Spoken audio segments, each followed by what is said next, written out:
guys, this is Ernest Masharia, and I hope you are fine. And today I'm here for the advanced levels, guys. So for today's lesson, it's for the advanced guys, and that is advanced financial management. Financial management. So we shall start where we stopped last time, and have your book, your pen,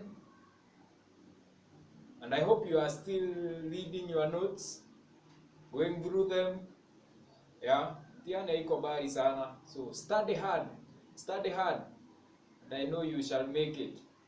So last time we stopped at a subtopic, agency theory.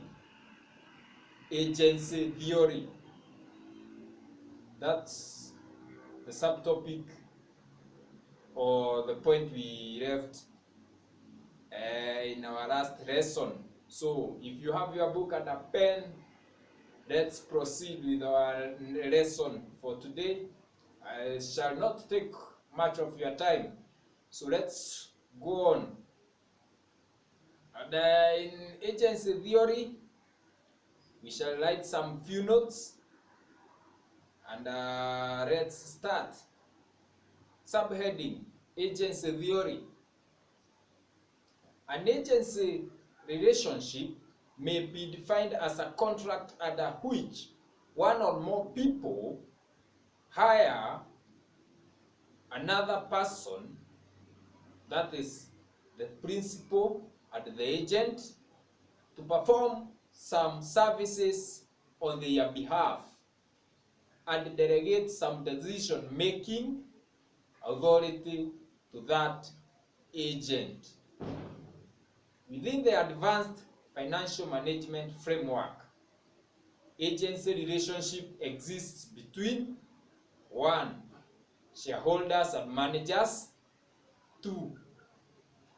Debt holders and shareholders. And we shall start with number 1, shareholders versus managers.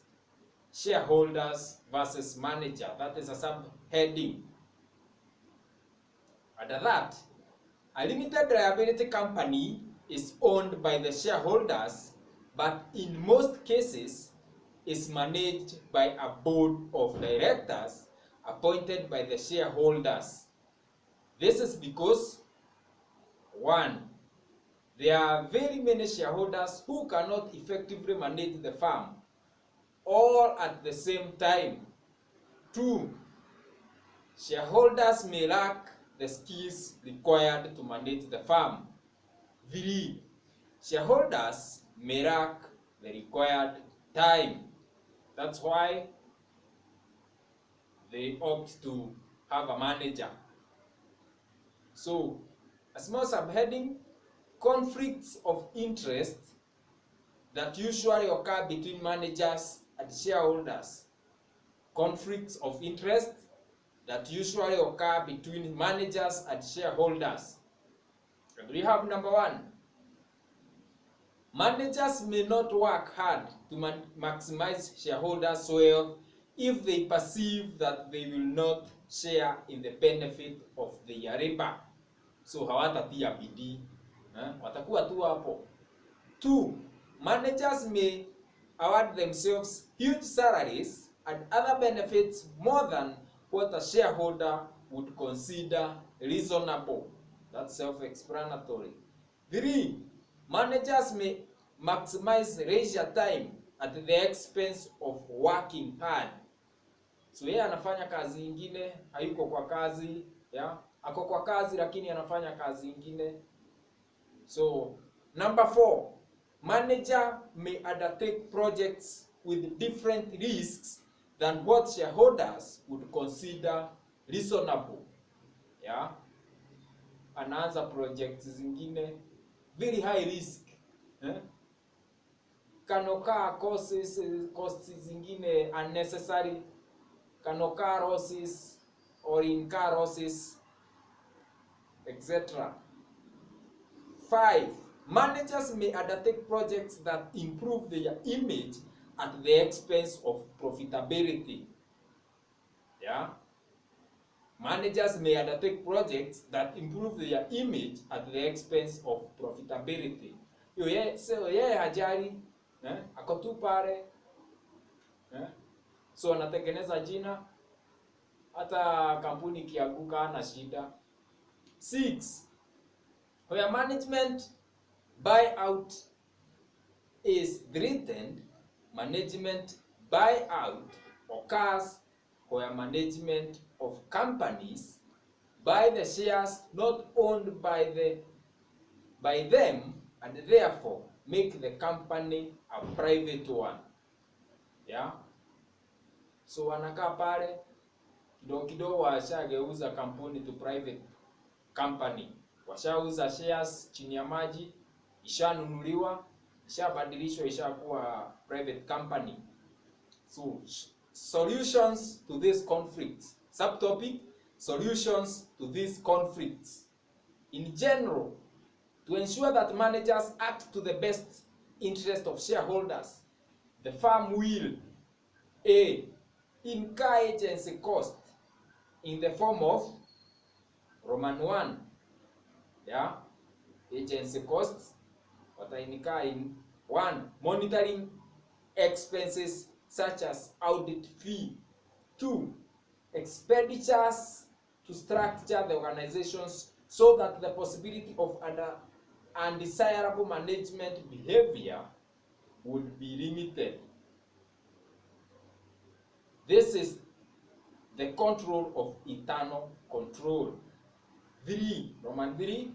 Opportunity cost associated with loss of profitable opportunities resulting from structure not permitted manager to take action on a timely basis, as would be the case if manager were also owners. This is the cost of delaying decision. So that is under incurring agency cost. So solutions to the conflicts. So wata-incur agency cost. And B, the shareholders may offer the management profit-based remuneration. So manager atalipwa kulingana na profit yenye kampuni itamake. So if ina make a small margin ya profit, pia salary yake itakuwa chini. The higher the profit, the higher the remuneration, that's the salary. The remuneration includes an offer of shares so that managers become owners. So ndio kampuni ikianguka, pia shares zake zinapotelea. 2. Share options. Option to buy shares at a fixed price at a future date. Yeah? So ata make sure hizo shares zita grow, zitakuwa na high price. Yeah? So the manager will definitely work very hard for the company. 3. Profit-based salaries, e.g. bonuses. So akijua kuna bonuses apart from salary, yeah, the manager will work very hard. So that was under the shareholders may offer the management profit-based remuneration. That was B. And C, threat of firing. Yes. So explanation. Shareholders have the power to appoint and dismiss managers, which is exercised at every annual general meeting. The threat of firing, therefore, motivates managers to make good decisions. Yeah? So hata kaa pale tu amerelax, anajua anaweza amkiwa siku moja anafutwe. D. Threat of acquisition or takeover. If managers do not make good decisions, then the value of the company would decrease, making it easier to be acquired, especially if the predator, that is the acquiring company, believes that the firm can be turned around. So that was under shareholders versus managers. Then let's go to B. Debts holders versus shareholders. debt holders versus shareholders. A second agency problem arises because of potential conflicts between shareholders and creditors. Creditors lend funds to the firm at rates that are based on 1. Riskiness of the firm's existing assets. 2. Expectations concerning the riskiness of future assets addition. 3. The firm's existing capital structure. And 4. Expectations concerning future capital structure changes. These are the factors that determine the riskiness of the firm's cash flow and hence the safety of its debt issue. Shareholders may make decisions which will cause the firm's risk to change. This will affect the value of debt. The firm may incur the level of debt to boost profits. This will reduce the value of owed debt because it increases the risk of firm. Creditors will protect themselves against the above problems through 1. Wenye wanakopesha kampuni. 1.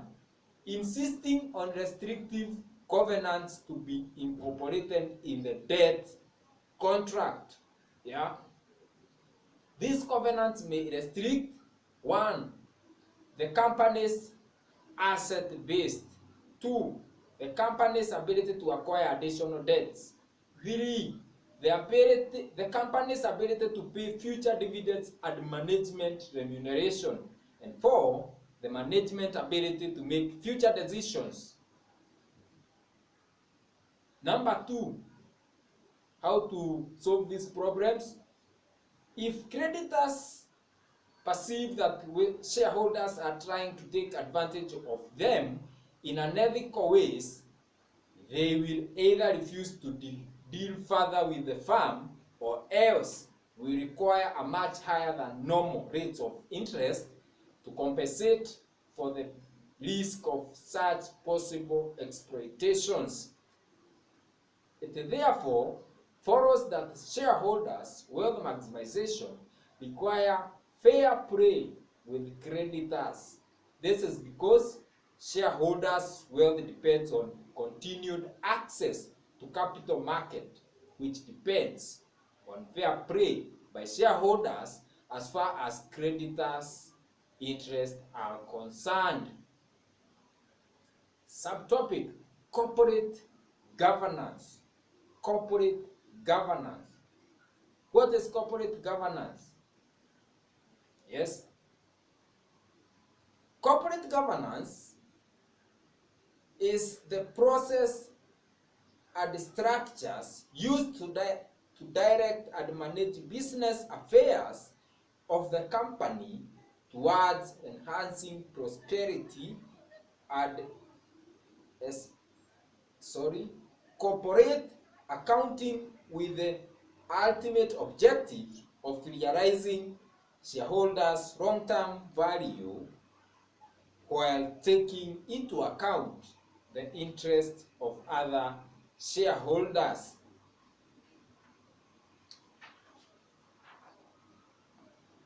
Rationale for corporate governance. Rationale for corporate governance. Spelling of rationale is R-A-T-I-O-N-A-L-E.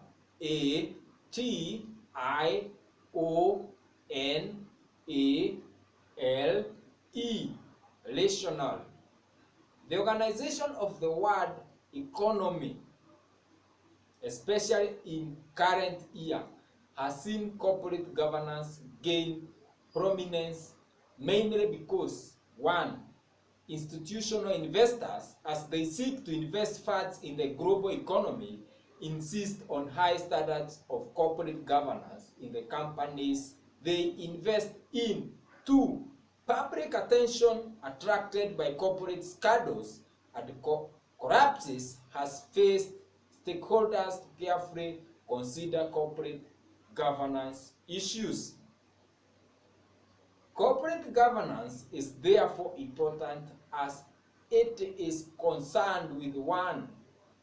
profitability and efficiency of the firm. 2. Long-term competitiveness of firms in the global economy. 3. The relationship among firms stakeholders. Subtopic: Principles of corporate governance. Principles of corporate governance. There are 22 principles of corporate governance as given by the Commonwealth Association of Corporate Governance and the Private Sector Corporate Governance Trust. The first 10 principles are summarized below. 1.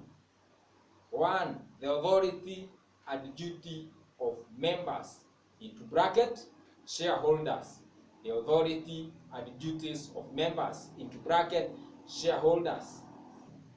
Members and shareholders shall jointly and severally protect, preserve, and actively exercise the supreme authority of the corporation in general meeting.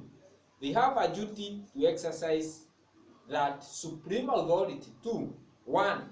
Ensure that only competent and reliable persons who can add value are elected or appointed to the board of directors. 2. Ensure that the board of directors is constantly held accountable and responsible for the efficient and effective governance of the corporation as to achieve corporate objectives, prospering and sustainability. 3. Change the composition of the board of governance that does not perform to expectation or in accordance with the mandate of the corporation. 2. Principle number 2, leadership.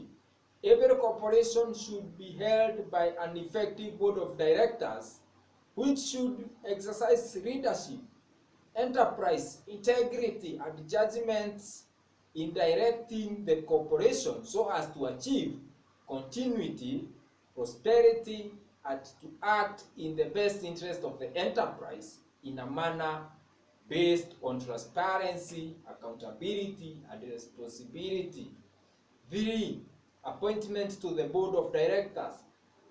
It should be through a well-managed and effective process to ensure that a balanced mix of proficient individuals is made and that each director appointed is able to add value and bring independent judgment on the decision-making process. 4. Strategy and values. The board should determine the purpose and value of the corporation, determine strategy to achieve that purpose and implement its value in order to ensure that the corporation survives and thrives, and that procedures and values that protect the asset and reputation of the corporation are put in place. 5. Structure and organization. The board of directors should ensure that a proper management structure is in place and make sure that the structure functions to maintain corporate integrity, reputation, and responsibility. 6. Corporate performance, viability, and financial sustainability. The board should monitor and evaluate the implementation of strategies, policies, and management performance criteria and the plan of the organization. Number 7. Principle number 7. Corporate compliance. Corporate compliance. The board should ensure that corporate compliance with all relevant laws, regulations, governance practices, accounting and auditing standards. Number 8. Corporate communication. The board should ensure that corporation communication with all its shareholders effectively. 9. Accountability to members. The board should serve legitimately all members and account to them fully. 10. Responsibility to shareholders. The board should identify the firm's internal and external shareholders and agree on policies determining how the firm should relate to and with them, increasing wealth, jobs, and sustainability of a financially sound corporation, while ensuring that the rights of the shareholders are respected, recognized, and protected. Subtopic, and that's where we shall stop for today: efficient market hypothesis. Efficient market hypothesis. So write that subtopic. We shall start there next time. Thank you for your time, and for those who not supported me, please, let's mutual benefit. Subscribe for me, like, share, comment. Also tell your neighbor. Yeah, join together, don't pass alone. Yeah, saidia mwenzako pia. So let's be good partners, and thank you very much for your time. Please subscribe for me. Thank you.